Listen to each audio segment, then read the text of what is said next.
Hello, everyone. Welcome to Talking Logistics, where we have conversations with thought leaders and newsmakers in the supply and logistics industry.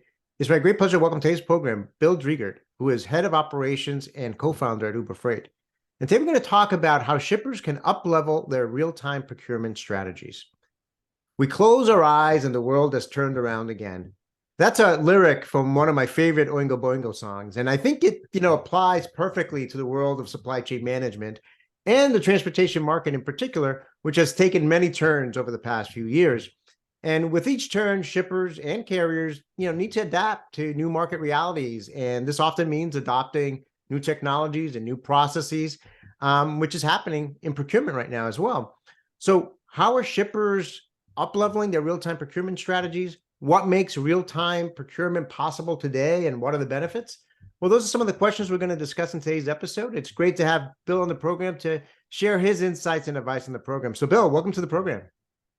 Thanks, Adrian. It's great to be here. I love that you managed to integrate a Oingo Boingo quote.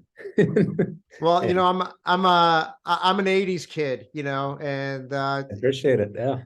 I think a lot of people don't know Oingo Boingo, but they're a great band. Some people may know their lead single, Danny Elfman, because he went on to, great fame in the music industry in terms of making soundtracks. But a lot of people don't know that Danny Elfman is or was the lead singer of Oingo Boingo. Well, I think you're going to have listeners Googling Oingo Boingo. Exactly. So maybe I'll add that song as part of the intro music to this episode. Well, Bill, I appreciate you making the time. I think the last time you and I got together was at the Deliver conference, Uber's Deliver conference, which was towards the end of last year. And just like I said in the intro here, different market back then than it is right now. So things continue to change. So maybe let's start with kind of a basic question, which is always the why question, right? So why must shippers up-level their transportation procurement strategies? I mean, what's changed? Yeah, it's a great question. And maybe I'll kick it off with what hasn't changed. So I think shippers ultimately care about two things. One is service. Does the truck show up on time? Is it predictable? And the second is, did I pay a fair price? And I would say related to did I pay a fair price is a derivative of that would be rate certainty. Can I predict my budget? Is it mainly I want to make sure I'm under or at my budget? But that's really only important in so much as like predictability. Ultimately, if you talk to shippers, they want to know that they paid a fair price and that they're not overpaying in the market, they're not being taken advantage of.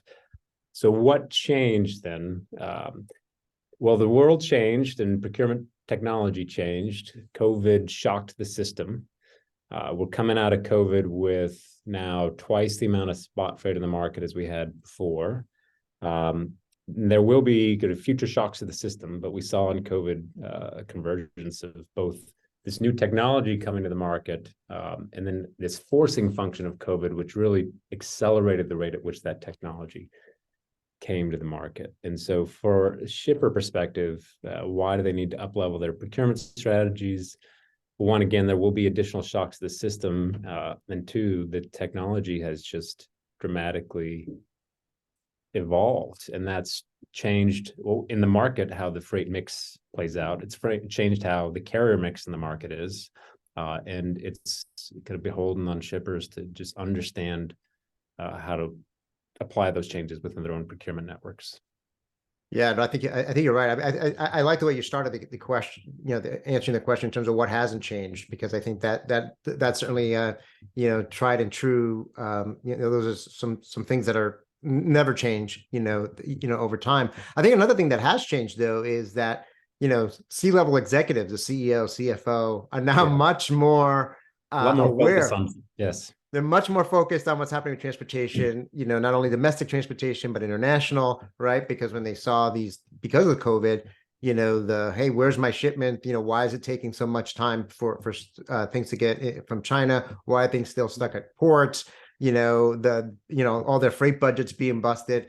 So I think that, transportation executives now have added pressure, if you will, in terms of having more real-time visibility, having be more knowledgeable about market trends. And to your point, being able to defend, how they're performing relative to, let's say, the broader market, and be able to have the data and the information to be able to present that to senior management. Are you seeing that as well with your customer base? Yeah, I think that's, you may, in a stable market, you may go years where the CEO like never meets the VP of transportation. And I think through COVID, you had a lot more CEOs knocking on the door of all the supply chain executives. And to that point, there was really no way to avoid blowing through your budget for a couple of years there. And I think the only recourse is being able to show, well, no, we are paying fair price. Yes, the market's gone crazy, but we are implementing new tech. We're monitoring the market. We know we're paying a fair rate. I mean, because then that becomes the focus. If you can't, ultimately, there's too many external factors to be able to have a perfect handle on your transportation budget. This is just always the constraint of being in that role at a large shipper. And always the challenge. But if you know, at least you can prove that you're paying fair rates, like that's some consolation. So certainly the other thing that happened, we had a lot more conversations around what's the right index, how do we, like, index pricing became, to the forefront again. Some of these other methods where you're at least tracking the market, even if you don't have perfect control on your budget. Right. And I think that's one of the big changes that we've had over the years, is that there's just a lot more data and visibility to what's happening in the market than 5-10 years ago, where it was just much more difficult to be able to benchmark, to really understand where you were relative to some kind of broader index. So let's talk about real-time procurement, which I think it's a term that some people might be familiar with, some people may not be familiar with. I mean, what is it, and I mean, how does it fit into a shipper's overall procurement strategy, which I assume still includes strategic procurement or conducting, annual, RFPs with carriers. So just trying to kind of, what's the lay of the land there in terms of what is it, real-time procurement, and how does it fit into the overall strategy? Yeah, and I'll state that I'm always looking for better descriptors, but real time, it's a little bit of a dated term, but it works. I think it's accurate in this case, in the sense that fundamentally what's changed is now you can get, on both sides of the market, you can get pricing information and you can tender instantaneously, right? So in real time, within seconds. And so this really happened just in the last 5 years. The first API implementation within TMS, where you could get instant pricing and have instant tendering, didn't happen until 2017. Really didn't start getting any installation at scale until 2018, and then didn't really accelerate until COVID, when we saw a dramatic acceleration of this. And so fundamentally, what is it? There's a host of different channels to access real-time pricing and procurement now. But for the large enterprise shippers, it's primarily going to be through their TMS vendors. And almost all the major TMS vendors at this point have implemented some version of real-time pricing and tendering and execution, which means that at different parts of the procurement process, be it a contract or a spot process, now you can get a real-time price that has guaranteed capacity behind it. And you can then tender it instantaneously. So as a shipper now, I can go in my TMS, or I can log on to our portal or others. We have a shipper platform where they can do this on a load by load basis. You log in, you put in your, Topeka to Dallas run, you get the instant price, and, say it's, $750, you hit a button, you book it. That load then immediately gets put onto our marketplace. So within seconds, carriers can see it and actually book it. And every day we have loads that get created and booked in less than a minute, right? Just by chance, a carrier happened to log in at the right time and the load got on the market instantaneously. So that's real time. And 10 years ago, that would have been unthinkable. There's nobody that had a process whereby I could get a spot rate, have a load on the board, and have it booked. That wouldn't take, realistically, I think the fastest you'd be looking at is maybe 15 minutes to 30 minutes if you just happen to get that right carrier on the phone at the right time after getting the load. But there are always people in the middle of that process, and a lot of manual SOPs and processes to make that work. And now it can all be done through technology. And so for a shipper, it means shippers and carriers, because I think it's important to note on the carrier side, this did not exist before either. But from a shipper perspective and a carrier perspective, now you just have more information and more options, because now I can plug in these real-time prices in different ways and be more thoughtful and informed with how I make my procurement decisions. And so that's, and to your point about the RFPs, the RFPs don't go away. So there's always going to be freight. I like to always talk about the layer cake of freight, where on the bottom you have your dedicated commitments where you're going to need a truck every Monday. And often if it's like an interplant or interfacility moves, right, you just have certain parts of your network which are very predictable.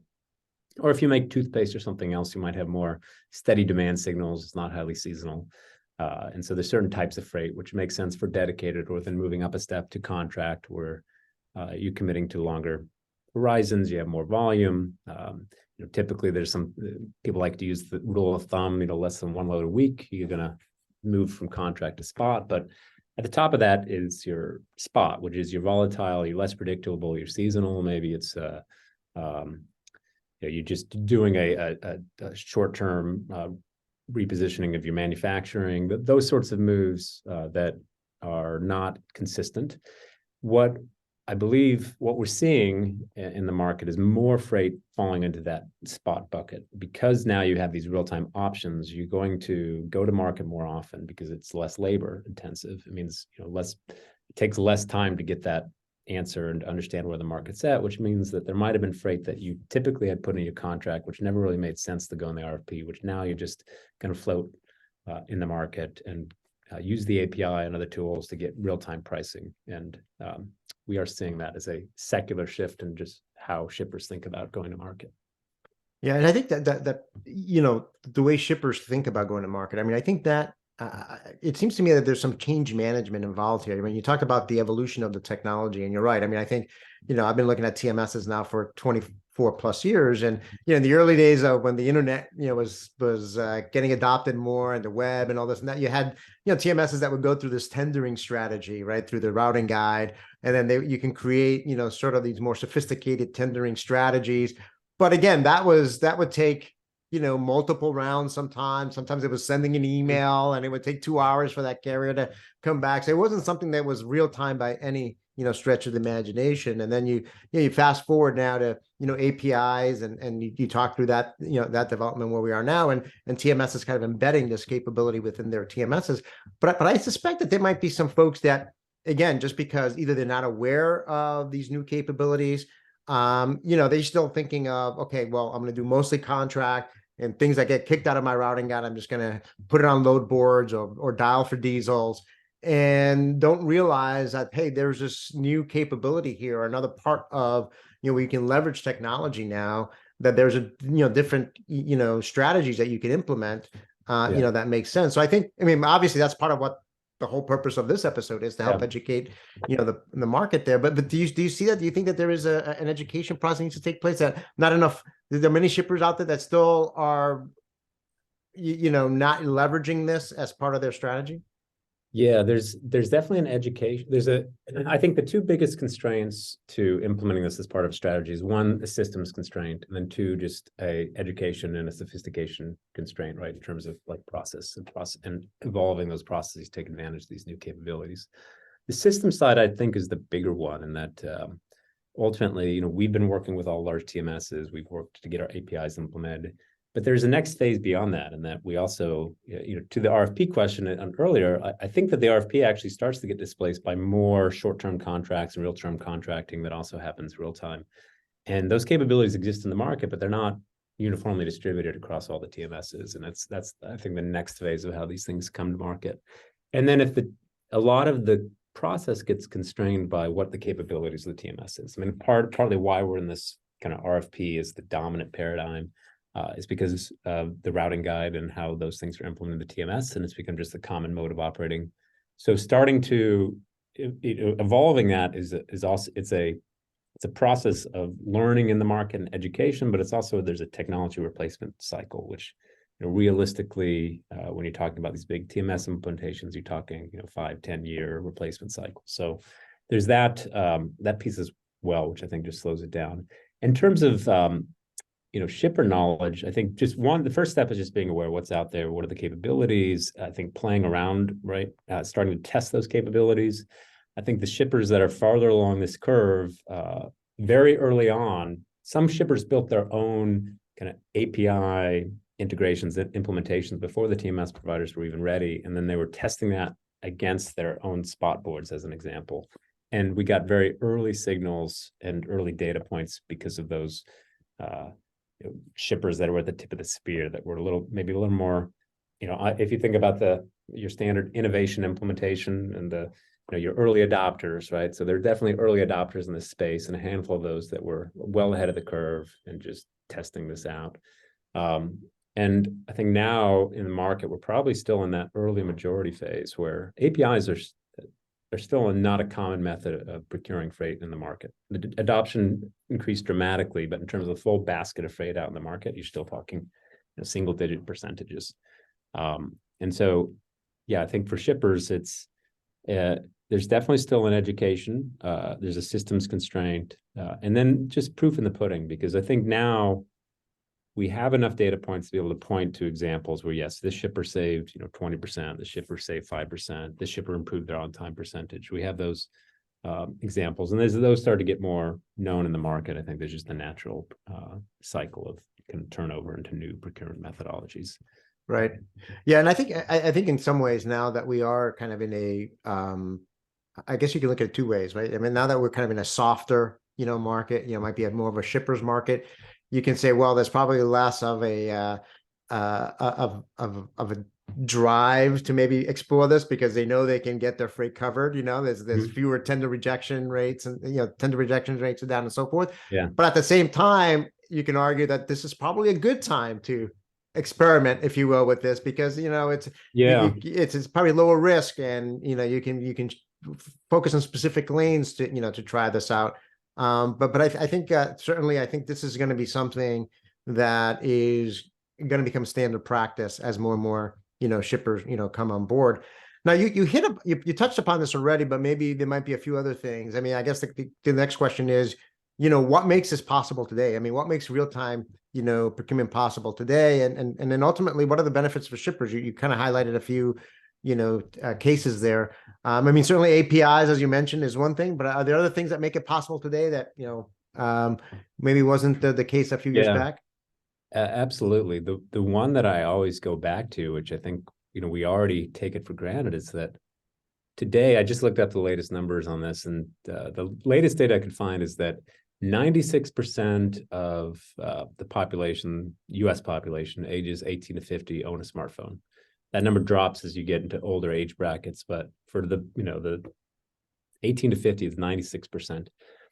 I remember when I first started working on a carrier application, and a few jobs back, it was 2012, 2013, I believe.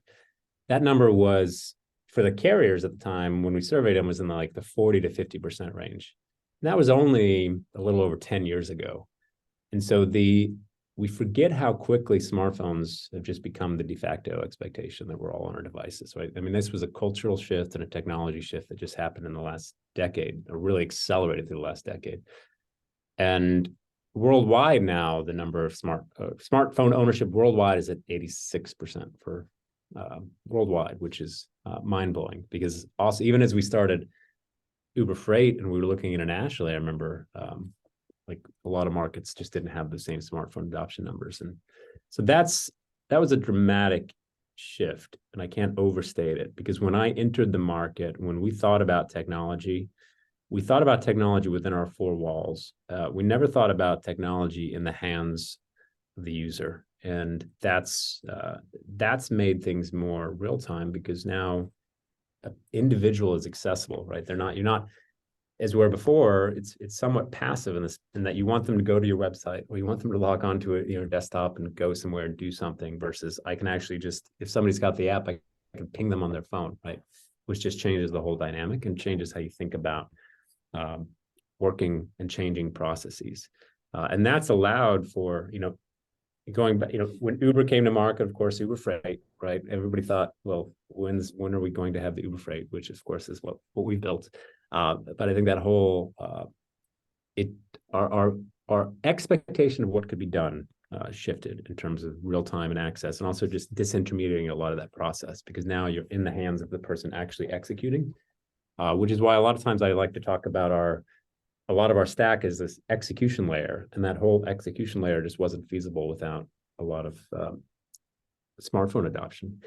The other significant change I've seen in the last 10 years is just the accessibility and the quality of tools that support data science, machine learning, and whatnot, and our ability to generate pricing models very quickly. I remember being blown away when I joined Uber, where we had machine learning models going just like that, and all the infrastructure was already built out. And having tried to build, or not tried, but having built a lot of like, stats capability and, early data science capability in some of my prior roles, like just the level of capabilities now is far beyond what we had 10 to 15 years ago, which then enables us to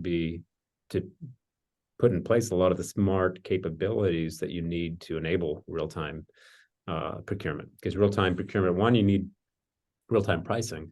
And it's an incredibly difficult problem because it's not one price you're generating. You've got to generate on the buy side. So on the carrier side, you've got to generate real-time upfront prices to carriers. You've got to be able to change those prices based on market conditions, time of day, all the attributes that go into a traditional load. And then conversely, on the shipper side, the shipper price is a very different price calculation, because when you're with a carrier, it's an individual carrier, hit the button and move the load. With a shipper, you're pricing based on that you might get the load, and then not knowing when it might, there's a lot more unknowns in that shipper price. And so being able to generate those two prices is difficult. And then to be able to generate those prices across different horizons. And that's become, I think, a differentiator in the market too, which is also where real-time procurement is shifting the market somewhat, because it takes investment to make those capabilities work. And so if you think about pulling all that together, right, the experience that we pioneered on the carrier side, which we were the first ones to market, where a carrier could download an app, have a fixed price, hit a button and book a load. That experience is so simple, but to make that work, you had to have app adoption, you had to have advances in machine learning and data science, right? We had to be able to pull all those pieces together.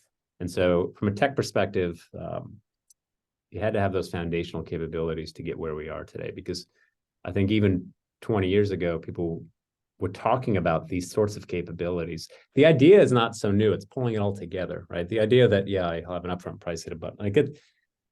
I don't think anybody should take credit for that being some game-changing idea. It's more making it actually work is what's the challenge, right? Meaning that it's kind of some of these things feel very obvious in retrospect, and they were even obvious 20 years ago, in the sense that this is where people would have been. I've seen papers from 20 years ago about people talking about these sorts of capabilities, right? It's easy to forecast that based on the direction of technology, but it's very hard to actually pull it all together at the right time and be ahead of the curve on it. So I think that's what's made it possible. And in terms of benefits to shippers, I think there's a recent survey that said like 96% of shippers have invested in new technology or newer procurement strategies through the pandemic. And so certainly I think shippers understand that the challenges of managing a very volatile freight market, and that was exacerbated through the pandemic. And so having access to real-time information is a huge benefit, because then back to the question of like, am I paying a fair rate? Well, now, if I'm a large shipper, I can go, the number of API providers continues to scale, and pretty much every large broker or carrier now provides some level of API. And I'd say there's a bundle of them that are now sophisticated enough to provide reasonable rates. And so as a shipper, I now have the option of going to market and immediately getting competitive bidding on any lane on any day. And that capability didn't exist. It means I know I'm always paying a fair rate, right? I've been on the other side of the table, and as a procurement professional, you always want to know you've got a competitive bidding situation for any lane or any load. And I've also been on the other side of the table where we just couldn't, because of time constraints or other constraints, where we may just have had one bid or two bids for a load. And it's Friday night and you only have one person that's picking up the phone. Those sorts of situations were very common, 10 to 15 years ago. And there were all sorts of times where a broker or carrier might take advantage of that situation, right? In the sense that there were $10,000 loads that moved on Friday nights all the time. And I think those sorts of situations too just go away, right? So those edge cases now, you've actually got options. You've got a competitive bidding environment, right? You have real-time information. So from a shipper perspective, yeah, it's ultimately it's back to the service and price. And now I know that I can find a price where I can get the load moved. We had a very large shipper who told us when we first implemented the API that it was the only place they could get pricing through one of the winter storms. And so we ended up getting like an outsized share of volume. This was when we first implemented, it was 2 years ago, I believe. Now I think that there's enough providers that any large shipper can get a competitive bid on almost any load in any situation, which just changes the game, right? In terms of knowing that now I can always go back and say, yes, that was competitively bid. We didn't overpay, right? Even if it's a weird situation or an odd load. So yeah, I mean, for shippers, it's just more empowerment. It means that you're going to have fewer loads left on the dock ultimately, that you're going to have, you're always going to be able to point that, yes, I got a competitive bid. So all those I think are upsides, right? From a job security perspective, if I'm a transportation manager today, I think I've just got a lot more tools in my tool chest to always be able to tell a compelling story. Because again, 15, 20 years ago, you're just relying on a lot of, at times, unreliable partners, and not intentionally, but I think if you look historically too, like a broker makes money from information asymmetry, a carrier makes money, like that information asymmetry is where you yield the biggest margins, right? And the more information there is in the market, the less opportunity there are for those massive asymmetries, which Right. to the benefit of both the carriers and the shippers, because shippers or brokers may take advantage of a carrier or vice versa, depending on the market conditions. And you compress those asymmetries and the market just works more efficiently. Yeah, I mean, I think when you take everything you just talked about, I mean, you realize just how much complexity it goes behind the scenes, to this. And then, going back to your point about the smartphones, you're right. I mean, I remember in the early days, even some of the TMS vendors were putting out, TMS mobile apps, but the adoption was relatively low because, folks we weren't using our smartphones in that capacity, 10 years ago, let's say. And then there was an inflection point. And I think your point now is, I want to touch on that real quickly, because I think that's a critical point. Is if you look at, when we came to market, there were a lot of, let's say, brokerage and marketplace apps already, but a lot of those early apps are just like taking the website and putting it online, and it's a different interface versus really thinking about, I think what Uber really unlocked in a lot of people's brains was like, oh, like we can actually re-engineer the process and think about this as a different way of like going to market. And now we're actually like, you can close the loop much more quickly because you're in somebody's hand, right? And so there was a next level of thinking that had to happen too, in terms of like, okay, well, now how do we actually change the process? Like versus just taking our website and putting it on the phone, which is what a lot of people did for the first 2 years. Right. Yeah, no, I absolutely agree. That's exactly what it was. It was version one. Version one was basically creating a mobile UI of what you had on your laptop or your desktop, computer. Yeah. And I think we've, to your point, we've moved beyond that. And now, really, the smartphone has empowered the carriers, right? So it's now provided them, where you can say they were untethered for most of the day, or at least the only way you can really reach them historically was either through an email or trying to phone call, or having them, like you said, having them log into a load board, or having them log into some kind of system to kind of see what's available. So there was that added friction and so forth into that whole process. So talking about carriers, I mean, you talked a bit about the benefits for shippers. I mean, what's the carrier's perspective on this whole real-time procurement? I mean, what's important for them that, let's say, shippers ought to know, to kind of make this a win-win? Yeah, it's a great question, because when we started on the carrier side. It was easier to bring value to the carriers first. And that when we launched our product, we originally launched a carrier application in 2017, because the carriers were the ones that could download it and just use the app, particularly your small carriers. And so what has changed since we launched is that the owner operator at small carrier market has, I think, fundamentally shifted. And I will unequivocally say that I believe it's more sustainable to be a small carrier today. You have better information, you can make better decisions. That information asymmetry, I think, mainly was to the detriment of the carriers, particularly small carriers. They typically have less leverage in most markets. And now, as an example of a very loose market where you have a lot of excess capacity. But what's interesting is you actually see fewer carriers exiting than I think might have been expected. And I think part of that is that carriers now just have better information. They know when to park their trucks. They have more options, right? I think it's, the general labor market is tight. So I can park my truck, do something else, come back when it's better, but I don't have to necessarily, I'm not going like, I don't have to declare bankruptcy. I don't have to walk away totally. I don't have to sell my truck because I can be smarter and I've just got better information. I'm not getting stuck as much.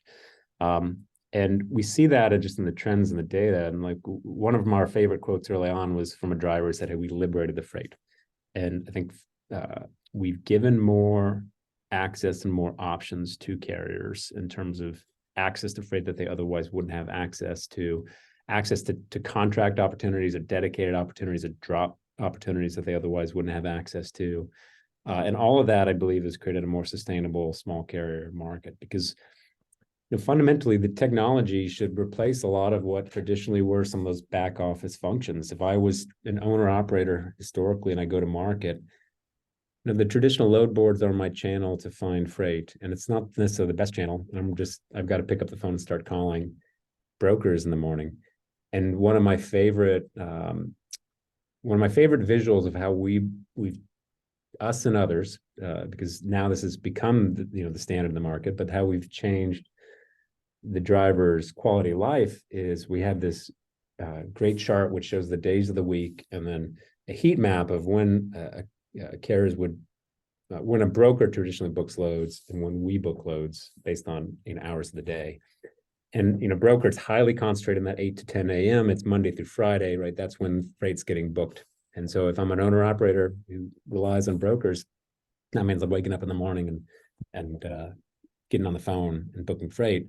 And then with the digital channels, it's much more distributed, right? You see this it kind of starts to pick up at 6 and kind of carries all the way to 8 or 9 p.m. and then dies off overnight, but you still have freight being booked all through the night, even 4 a.m., 5 a.m. And it's what that tells me is that just means more flexibility. It means that carriers are booking on their hours based on their work schedules and when they're delivering freight. They're not artificially constrained based on the work hours of traditional brokers and intermediary. And so carriers, it's a direct quality of life improvement. They have more access to information because I also had this experience when we first started. We spent a lot of time going to truck stops, just talking to truck drivers. And I remember a truck driver telling me that they'd been sitting for 2 days. And I said, well, why don't you just call a broker? And they said, well, they only take freight from this one broker, and I won't name the name. And they've been waiting for them to call them with the next truck. Or next load. They just been sitting there, right? And I can't imagine that happening today because that driver would have, maybe 5 different apps on their phone, which they could just get a price, hit a button, and be monitoring, right?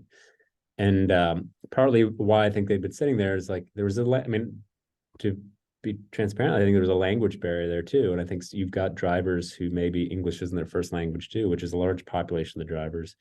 And the digital channel is just a better way to operate. And they may not feel like they're having the best experience if they're calling, and just having a more traditional conversation. And so I think having these very impartial channels where you've got perfect information on all these loads is just, it allows drivers to make smarter decisions and allows them to understand if the market's shifting maybe faster than somebody would be telling them that. If the market's going up right now, they see, this load was $800 last week, it's $1,000 this week. But if I had called somebody, they would have been trying to tell me, well, no, you did it $800 last week, you should do it $800 this week. Like those sorts of conversations, just now the driver has a lot more leverage and empowerment in terms of how they go to market. And it's just changed how us and others compete, and then how I think carriers come to market. And the other data point I'll share, which I think proves this to me, is that the new carrier registrations spiked through the pandemic. They've never spiked that level in previous kind of market cycles.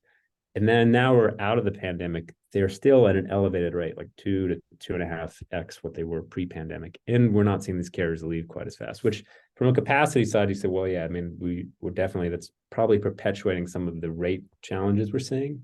But it also just tells me that carriers, they're able to make smarter decisions, and right, I trust all these carriers are operating in their ultimate self-interest. And if they're not leaving, it means because they have options, or they just don't need to sell, they don't need to leave, which means they're parking those trucks and being smarter about what they take and just being more thoughtful.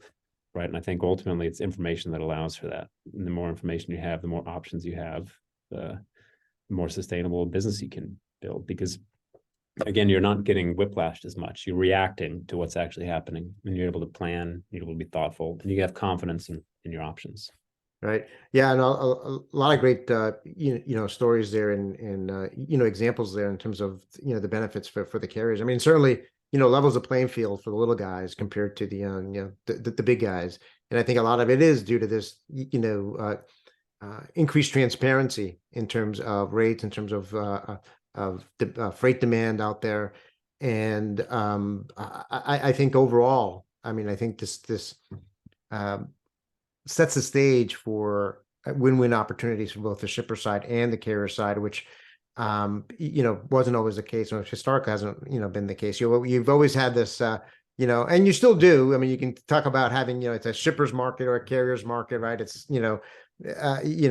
excess capacity or capacity constrained. I mean, I think those types of situations, like any market, is going to be true. But I think what's going to help is no matter what side you're on, whether you're a shipper or a carrier, because you have this increased transparency, because you have this technology now available to you, you're able to navigate those market realities in a much smarter, efficient, and financially responsible way, let's say, to help you, survive the ups and downs of the market. Well, Bill, I mean, as a way to wrap up, I mean, how can shippers get started, up leveling their real-time procurement strategies? And obviously then, how can logistics partners like Uber Freight help them? Yeah, so for small shippers, you can turn on our shipper platform today.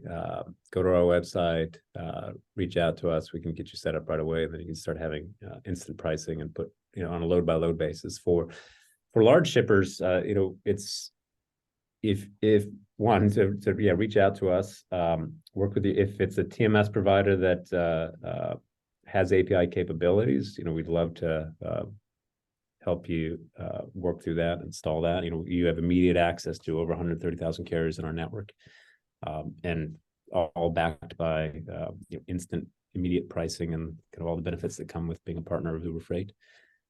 And ultimately, as I touched on before, this is an opportunity to save money, get better information, and improve reliability in your network. And I think the future is going to be defined by those partners that have the best technology capabilities, that are able to access carriers instantaneously, to access a large network, to monitor that network. And we're very thoughtful about ensuring that we have the highest quality carriers in our network.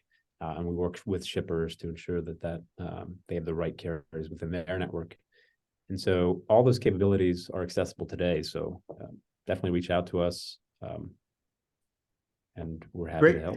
Yeah, I mean, I think as we were kind of coming full circle. I mean, we talked earlier how this might be a change management process. Or folks may not shippers might not be aware that this capability exists, or maybe they're just like anything else, fear of change. And I think the first step is get started, right? Get started small, get started on particular lanes, perhaps, and pilot test it. See how hey, if we would have shipped it this way, our traditional way, this is what it would have looked like, and then kind of compare it to kind of leveraging some of these new technologies and processes and working with partners such as yourselves. And I think that will once you start, there's always the first step is always the hardest step, is to actually start, right? And then once you start, you learn along the way, and I think that's what ultimately will then ultimately help shippers start moving up the maturity curve and the adoption curve here. I was going to say, to your point, I think the classic entry point still applies here, which is, if there's tough freight or last minute or anything like that, those are the opportunities that you'll see the most benefit from these approaches, where you may not just have good options today. Yep, absolutely. Well, Bill, we covered a lot of ground today. You provided some great insights and advice to this topic. Certainly, would love to have you back in the program down the road, but look forward to it. But again, thank you for making the time to be with us today. Yeah, thanks, Adrian. It's always good to chat. Great. I want to thank those of you that joined us. If you're watching this episode on demand, either at the Uber Freight website or on Talking Logistics, and you've got a question or comment for Bill, you can post it there, and I'm sure he'll be more than happy to respond via that medium. Again, thank you for watching, and look forward to seeing you in a future episode of Talking Logistics. Have a great day.